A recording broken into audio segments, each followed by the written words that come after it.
रूपापुर गांव में मंगलू नाम का एक धोबी रहा करता था। स्वभाव से वह काफी सीधा साधा था और इसी का लोग फायदा उठाकर अक्सर उसे बेवकूफ बनाते रहते थे। उसके पास 3 गधे थे जिनका नाम उसने वीरू, धन्नो और टुन्नू रखा था। टुन्नू बड़ा ही शरारती गधा था। वह अक्सर मंगलू धोबी को परेशान किया करता था। एक दिन, काहो मंगलू भैया, इतनी ठंड में सवेरे सवेरे बेचारे इन मासूमों को लेकर कहाँ चल दिए? अरे क्या कहूँ रामदीन भाई, मैं कहाँ जाऊंगा। आज तक तो रूपापुर से बाहर नहीं गया हूँ। वही मियाँ की दौड़ मस्जिद तक, नदी किनारे जा रहा हूँ। आज बहुत कपड़े हैं धोने के लिए। वो तो सब ठीक है मंगलू भाई, लेकिन ये बताओ, अपने तो 4-4 कपड़े और स्वेटर पहने हुए हो, लेकिन इन बेचारे गधों का क्या दोष है? इन्हें तुम इतना सवेरे ठंड में नदी किनारे क्यों ले जा रहे हो भाई?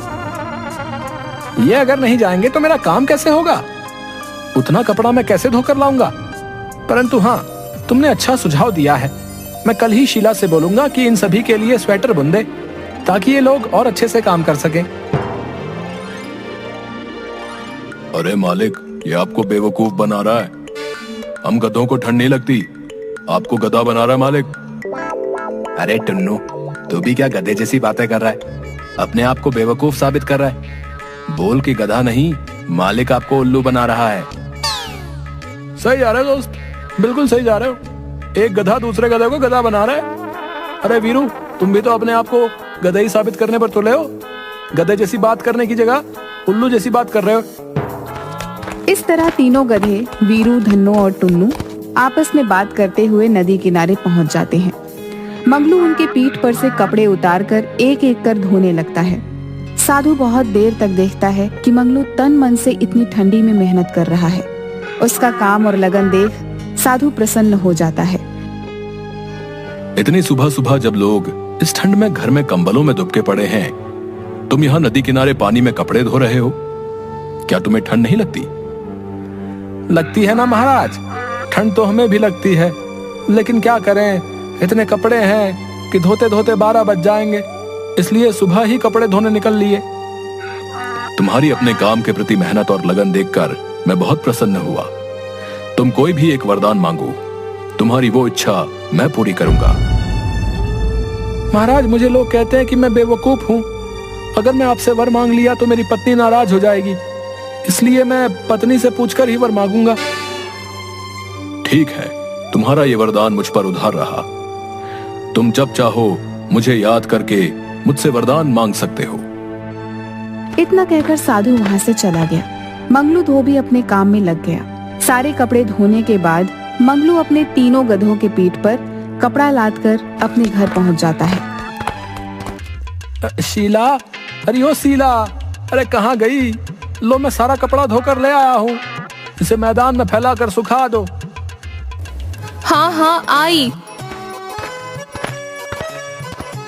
दिन रात गधे जैसा खटते रहती हूँ, फिर भी मन लायक खाना तक नसीब नहीं होता। ऊपर से तुम्हारे जैसा बेवकूफ पति भगवान ने दे दिया है। देखा धन्नो, मालकिन हम लोगों की बड़ाई कर रही है। बोल रही है कि गधा जैसा खटती है, यानी हम लोग बहुत काम करते हैं। हाँ, कभी कभी भुलाए हुए गधे जैसा मार भी पड़ता है। गधे जैसा खटने से याद आया, रामदीन भाई कह रहे थे कि इन तीनों को ठंड में स्वेटर बनवा देने के लिए। बेचारे कितने खटते हैं। मैं ऊन ला दिया हूँ, तुम इनके लिए स्वेटर बुन दो। हे भगवान, मैं आपका क्या बिगाड़ी थी जो इतना बेवकूफ पति मुझे ही दे दिए। आज तक किसी गधे को तुमने स्वेटर पहने देखा है? ओ तरीके, मुझे तो ये ध्यान में ही नहीं आया। दुकानदार मुझे बोल ही रहा था कि ऊन तो ले जा रहे हो इन गधों के लिए, लेकिन मैं वापस नहीं करूंगा, सोच समझ कर लो।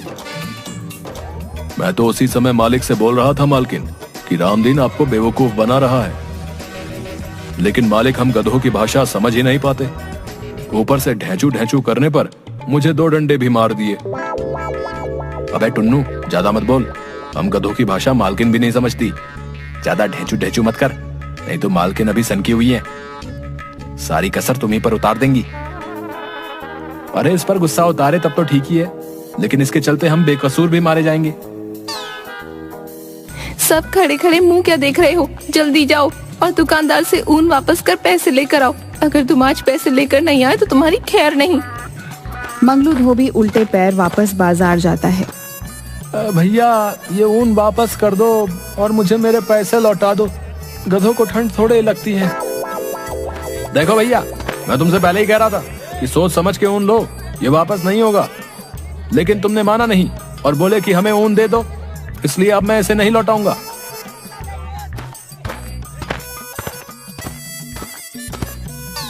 मंगलू धोबी ऊन लेकर वापस घर पहुंचता है। उसके हाथ में ऊन देखकर शीला का गुस्सा 7वें आसमान पर पहुंचता है। वह मंगलू धोबी को खूब खरी खोटी सुनाती है। अरे क्या हुआ शीला, क्यों बेचारे मंगलू को भला बुरा कह रही हो? ये इतना बुद्धू है कि कोई भी इसे बेवकूफ बना देता है। रामदीन भैया के कहने पर गधों के लिए इतना सारा ऊन ले आया और स्वेटर बुनने को बोल रहा है। वैसे 4 गधों के लिए ऊन थोड़ा कम है। पर हमारे पास तो 3 ही गधे हैं। अच्छा, गांव के सभी लोग इसको गधा बनाते हैं और तू अभी भी इसे आदमी ही मान रही है। ठीक है, चलता हूँ। वैसे इस गधे से 3 गधे ज्यादा स्मार्ट हैं।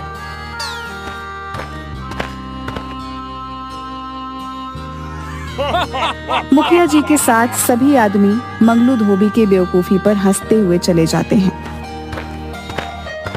शीला को बहुत बुरा लगता है और उस रात शीला खाना भी नहीं देती मंगलू को।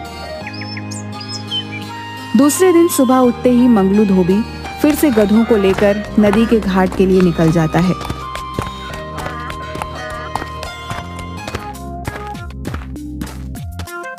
क्यों भाई, गधों को स्वेटर नहीं पहनाया है क्या? क्यों सवेरे सवेरे मजाक उड़ा रहे हो भैया? वैसे ही कल तुमने ऊन नहीं लौटाया, इस कारण मुझे रात में खाना तक नसीब नहीं हुआ। ऐसे ही मेरा मन खराब है। इन गधों के चलते मैं हमेशा सबसे सुनता रहता हूँ। देख रहे हो ना वीरू भैया, मालिक अपना दोष हम गधों पर लाद रहे हैं। क्या करोगे टुन्नू, हम गधों की किस्मत में गधों जैसा ही जीना और गधों जैसा ही मरना लिखा है। देखो मंगलू भाई, मैं एक सुझाव दे रहा हूँ, अगर ठीक लगे तो कर लो, नहीं तो इन गधों के जैसे जिंदगी भर जीना पड़ेगा। हाँ भैया बताओ ना, हम भी इस गधे जैसी जिंदगी से तंग आ गए हैं। दिन भर काम करो, शाम को जाकर बीवी से डांट सुनो, बस यही जिंदगी रह गई है। तो सुनो, इन गधों को बेचकर एक बड़ा सा वॉशिंग मशीन ले आओ। उसमें तुम्हें कपड़ों को धोने में मेहनत भी नहीं पड़ेगी और ना ही सुखाने में, बल्कि जो टाइम मिलेगा उसमें तुम दूसरे काम भी कर सकते हो। कब तक बेवकूफ बने रहोगे? होशियार बनो, होशियार, समझे? बात तो पता है कि कह रहे हो भैया, मैं आज ही इन्हें बेचकर शहर से वॉशिंग मशीन लेकर आता हूँ।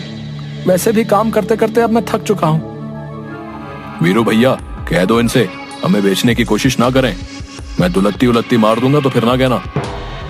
अरे अरे अरे, गुस्सा नहीं करते टुन्नू भाई, अब मालिक जो चाहे वो कर सकता है। हो सकता है हम लोगों को इससे भी अच्छा मालिक मिले। अब ये तो उनकी मर्जी है, हम लोग तो गुलाम हैं। यहाँ भी काम करना है और वहां भी काम करना है, इतना गुस्सा अच्छा नहीं।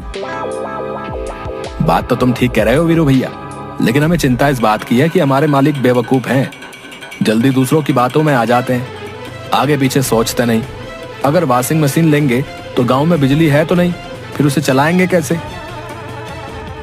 मंगलू धोबी बिना सोचे समझे यह सोच कर कि दुकानदार की बातों में दम है, अब हम भी मॉडर्न धोबी बन जाएंगे और कम समय में बिना ज्यादा मेहनत के ज्यादा से ज्यादा पैसा कमाएंगे। यही सोचकर मंगलू धोबी अपने गधों को एक धोबी को बेचकर उन पैसों से शहर से बड़ा सा वॉशिंग मशीन लेकर सीधा अपने घर चला आता है। घर पहुंचते ही उस बड़े सी वॉशिंग मशीन को देखने के लिए पूरा गांव मंगलू धोबी के घर पर उमड़ पड़ता है। मंगलू धोबी अपने बेटे बबलू को पैसे देकर हलवाई की दुकान से लड्डू मंगवाता है और सारे गांव वालों को बांटता है। अरे वाह मंगलू, तुमने तो कमाल कर दिया भाई। हमारे गांव में पहली वॉशिंग मशीन है जिसे तुम खुद खरीद कर लाए हो। अब हम लोग भी शान से कहेंगे कि हमारी धोबी हमें मशीन में कपड़े धोकर और सुखा कर देता है। मंगलू धोबी ने हमारे गांव का नाम रोशन कर दिया। अगल बगल 200 गांव में किसी के पास वॉशिंग मशीन नहीं है। ये हमारे गांव की उपलब्धि है, उपलब्धि। अतः हम सब मुखिया जी से आग्रह करते हैं कि मंगलू धोबी को एक शॉल गिफ्ट कर उसे सम्मानित किया जाए। मुखिया जी दुकानदार से एक शॉल मंगवाकर मंगलू धोबी को सम्मानित भी करते हैं। मंगलू धोबी सहित उसके परिवार का सीना चौड़ा हो गया था, क्योंकि आज पूरा गांव उसकी जय जयकार कर रहा था। मंगलू धोबी एक लंबा चौड़ा भाषण दे डालता है। आदरणीय मुखिया जी, गांव के सम्मानित लोग और हमारे गांव के साथियों, जैसा कि आप लोग जानते हैं कि जीवन भर मुझे बेवकूफ धोबी के नाम से नवाजा गया, लेकिन आज वही लोग मुखिया जी सहित हमारी सोच को सलाम करते हुए हमारी जय जयकार कर रहे हैं। अंत में मैं गांववासियों से यही कहना चाहूंगा कि कोशिश करते रहने से हमारे जैसे बुद्धू बेवकूफ आदमी भी अपनी सोच की बदौलत गांव की शान बन सकते हैं। आप लोग भी गांव को आगे बढ़ाने के लिए हमारी जैसी सोच पर अमल कर गांव को तरक्की के रास्ते पर आगे बढ़ाएं। जय रूपापुर की जनता। भाई वाह, हमें आज तक नहीं मालूम था कि अपना बेवकूफ समझे जाने वाला मंगलू धोबी इतनी सरलता से सटीक भाषण दे सकता है। गांव के युवाओं को मंगलू धोबी से इंस्पायर होने की जरूरत है भाई। एक बार फिर से मंगलू धोबी को गांव के लिए उपलब्धि पर तहे दिल से शुक्रिया। भाइयों एवं बहनों, अब मुखिया जी वॉशिंग मशीन का स्विच दबाकर उद्घाटन करेंगे। कृपया आप लोग जोरदार तालियों से मंगलू धोबी की इस उपलब्धि का स्वागत करें। ला भाई, एक नारियल पहले फोड़ दूं, उसके बाद स्विच ऑन कर वॉशिंग मशीन चलाएंगे। 1 मिनट रुक जाइए मुखिया जी। हम सब वॉशिंग मशीन गांव में आने की खुशी में ये भूल गए कि हमारे गांव में तो बिजली अभी आई ही नहीं है, तो फिर वॉशिंग मशीन चलेगी कैसे? अभी तक जो मुखिया जी और गांव वाले मंगलू धोबी को जो सर आंखों पर उठाए हुए थे, अब उसे महाबेवकूफ, बुद्धू, न जाने क्या क्या उपाधि देकर उसे भला बुरा भी कहने लगे। शीला खटिया पर बैठी सर को पकड़े अपनी पति की बेवकूफी पर उसी को कोस रही थी। भाई, गधा जब घोड़ा बनने की कोशिश करता है तब ऐसे ही सब लोगों के ताने सुनने पड़ते हैं, समझे? मंगलू भाई, एक सुझाव और मान लो, गांव में बिजली ला दो। मंगलू भाई, संभल कर, ये मजाक कर रहा है। क्या हुआ शीला, तुम सर पकड़कर क्यों बैठी हो? जिस घर में 4-4 गधे हों, उस घर की मालकिन की स्थिति समझी जा सकती है। 4 नहीं, 5 गधे, क्योंकि गधे की बीवी भी गधी ही होती है। सभी गांव वाले हंसने लगते हैं। गांव वालों के ताने से बचने के लिए मंगलू धोबी पूरे परिवार के साथ नदी किनारे जाकर उदास बैठा रहता है। तभी वहाँ पर वही साधु आता है जिसने कहा हुआ रहता है कि तुम्हारा एक वरदान मेरे पास उधार है। क्या हुआ बालक? इस तरह एकांत में सब परिवार उदास बैठने का कारण जान सकता हूँ क्या? महात्मा साधु जी, कृपया हमें वर दें कि किसी तरह से मेरा वॉशिंग मशीन चलने लगे। ये लो बच्चा त्रिशूल, इसे मशीन में लगा देना। ये सूर्य, तारों और ग्रहों से एनर्जी लेकर वॉशिंग मशीन चलाएगा। जा बच्चा, कल्याण हो जाएगा, जा। मंगलू धोबी की इच्छा के अनुसार साधु वर देकर चला जाता है। गांव लौटकर मंगलू वॉशिंग मशीन में त्रिशूल फिट कर देता है और स्विच ऑन करता है। वॉशिंग मशीन चलने लगती है। उसकी आवाज सुन गांव के लोग इकट्ठे हो जाते हैं। भाई मंगलू, मुझे माफ कर दो। तुमने वॉशिंग मशीन चलाकर सचमुच साबित कर दिया कि गधे तो हम मजाक उड़ाने वाले रह गए। तुम तो घोड़ा बन हमसे कहीं आगे निकल गए भैया। मंगलू, हम आज सचमुच शर्मिंदा हैं। तुम हम लोगों से कहीं अधिक होशियार हो। आज मंगलू और उसके परिवार ने साबित कर दिया कि ये हमारे गांव के रत्न है, रत्न। मैं तो यूं ही नेता हूँ। गांव के असली नेतृत्व करने वाला नेता तो हमारा मंगलू है। मंगलू धोबी का अब गांव में रौब हो जाता है। वो जहाँ जाता है सेलिब्रिटी की तरह उसका स्वागत होता है। अगल बगल के गांव में उसकी स्पीच सुनने के लिए हजारों की भीड़ लग जाती है। अब गांव के साथ साथ नजदीक गांव के कई रईस परिवार उसके ग्राहक हो जाते हैं और मशीन से धुला कपड़ा पहनने में शान महसूस करने लगते हैं। धीरे धीरे मंगलू धोबी अमीर हो जाता है। दूसरे गांव के शातिर चोर खिरजू और बिरजू एक दिन मंगलू की वॉशिंग मशीन चोरी कर लेते हैं। दूसरे दिन गांव में हाहाकार मच जाता है। गांव की शान वॉशिंग मशीन की चोरी हो गई थी। कुछ महीनों में फिर से मंगलू के परिवार की स्थिति पहले जैसी हो जाती है।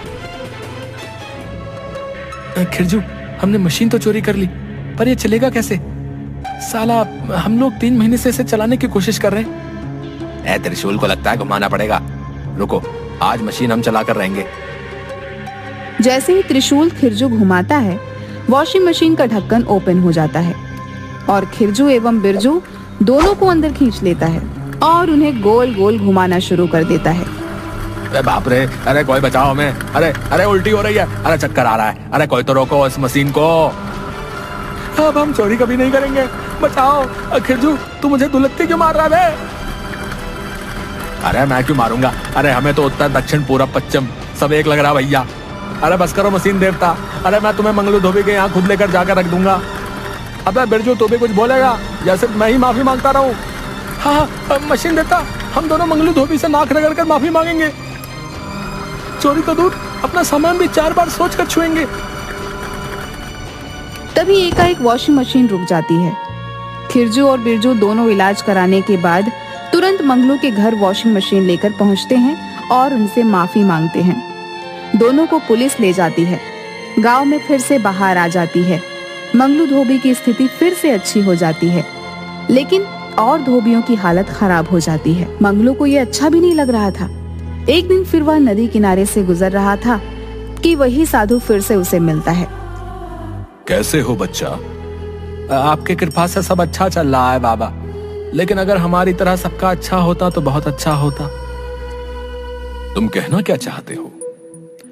किसी तरह हमारे गांव में भी बिजली आ जाती तो अच्छा रहता। मैं जानता हूं बच्चा, तुम्हारे जैसा सबके बारे में अच्छा सोचने वाले की ही संसार को जरूरत है। जाओ बच्चा, कल्याण हो। गांव पहुंचने पर उसी समय राजधानी से कुछ इंजीनियर मुखिया जी के पास आते हैं और बताते हैं कि मुख्यमंत्री ने इस गांव को 1 सप्ताह के अंदर बिजली पहुंचाने का आदेश दिया है। 1 सप्ताह के अंदर पूरे गांव में बिजली के खंभे लग जाते हैं और मुख्यमंत्री खुद उस गांव में आकर बिजली का उद्घाटन मंगलू धोबी की वॉशिंग मशीन को चलाकर करते हैं। अब बेवकूफ मंगलू धोबी पूरे गांव का शान बन जाता है